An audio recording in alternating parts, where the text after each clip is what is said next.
Hi, Cindy asked me to share the experience that I've had around added costs that happens when we retire.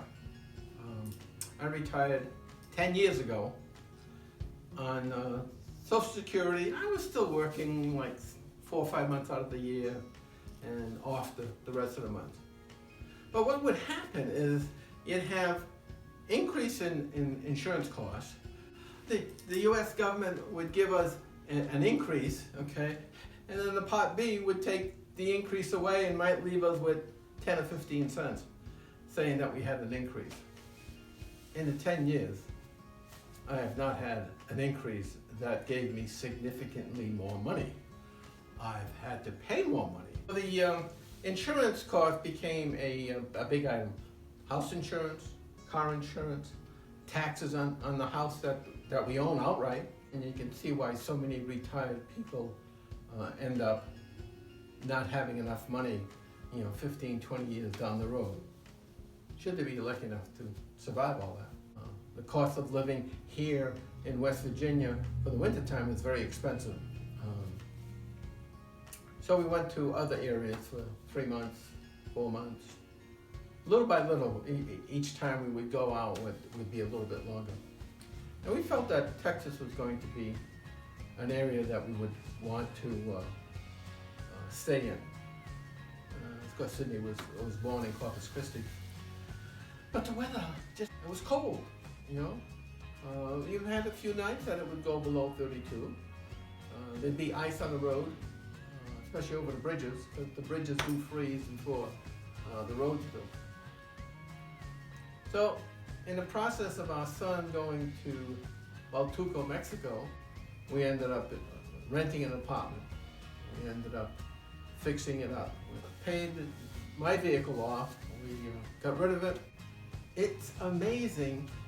Right now, this is the best time we've ever had where the expensive on fixed items like car, house is not there. We still have to pay insurance. The taxes in Ohio seem to have been pretty steady.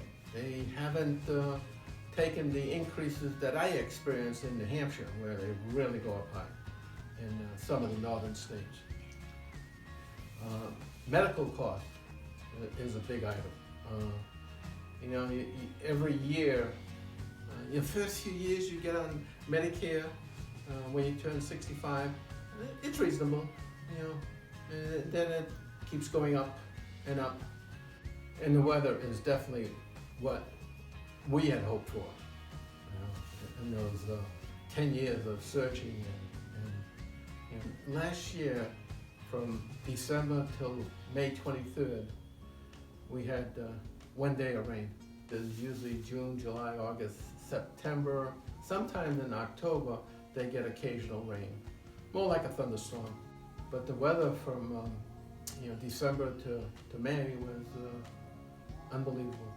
Fred, could you tell them about any type of health improvements by going down there? The cost of medical care there is very minimal. I mean, my blood pressure went down. They always say 120 over 80 is real good. But being there after a few months, I was at 115 over 70, 72, and as I've read, that's really a better number to be at. We were definitely at sea level. We did go at least 5 or 6 times a week for walks. We were eating real good food that, we didn't want to gain a lot of weight, and then the end result is we lost, 10, 12 pounds in that period of time that we were there. People are friendly, looking forward to just a different aspect of life where neither one of us has to earn X amount of dollars just to keep up with the inflation. So are you glad you're retired in Mexico? Oh yeah. I mean, where could you get weather the way it's been? The clothing that you wear while we were there last year was mostly t-shirts, shorts, bathing suits. And do you need to have a car there really within the city? No, we don't have a car. We have it's an ATV. Do you feel safe there? Oh yeah, I feel very safe. There's probably some areas that we've gone to in other areas that once it got dark I wouldn't feel that safe. But in Huatulco, we're in a regular community. Feel very safe. And how is the food? Well, the food is out of this world. The best cooked food that I've had. You used to go to Aruba quite often. How would you compare them? Well, Huatulco is probably 1/10 the cost of what Aruba was, you know. And Aruba was nice. And are the beaches as pretty as Aruba? Yeah, yeah. Matter of fact, in some areas they're even better. Aruba is a smaller island. Where in Mexico, where we are, you got very diversified areas you can go to. And 9 bays, 36 beaches. yeah. Are you going to go shopping for fish and let me film you doing that? Because some people are asking about that. Oh yeah, yeah. I mean, the fish is not farm raised. The fish is locally caught, like less than a mile from where we are. It's so nice that some of the places that we've gone to, they would come and say, "Oh, you want some red snapper?" And they would bring two fish. They were just caught, and they'd say, "Okay, which one would you like?" You know, out of this world.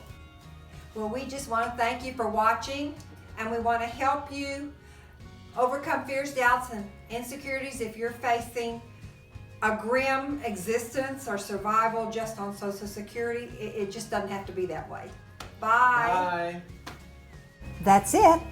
Be sure to subscribe to learn about life in Huatulco and to learn about retiring in Mexico also, because we do share 25 years experience with you.